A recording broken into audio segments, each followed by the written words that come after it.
الحمد لله رب العالمين الرحمن الرحيم مالك يوم الدين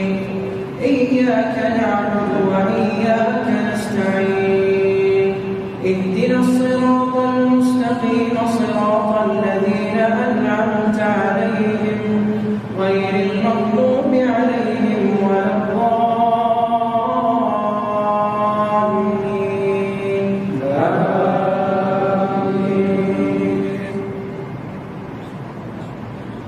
ولقد خلقنا الإنسان ونعلم ما توسوس به نفسه ونحن أقرب إليه من حبل الوريد إذ يتلقى المتلقيان عن اليمين وعن الشمال قعيد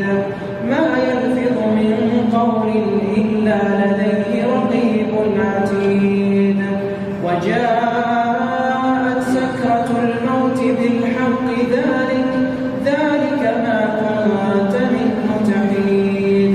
ونفخ في الصور ذلك يوم الوعيد وجاءت كل نفس معها سائق وشهيد لقد كنت في غفلة من هذا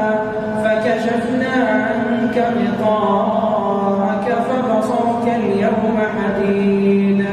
وقال قرينه هذا ما لدي عتيد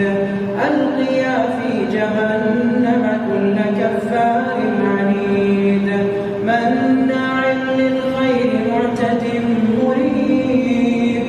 الذي جعل مع الله إلها آخر فألقياه في العذاب الشديد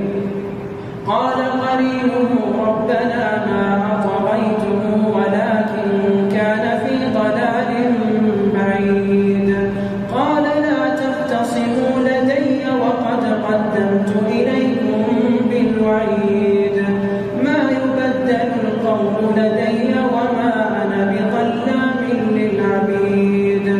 يوم نقول لجهنم هل امتلأت وتقول هل من مزيد وأزلفت الجنة للمتقين غير بعيد هذا ما توعدون لكل أواب حفيظ من خشي الرحمن بالغيب وجاء بقلب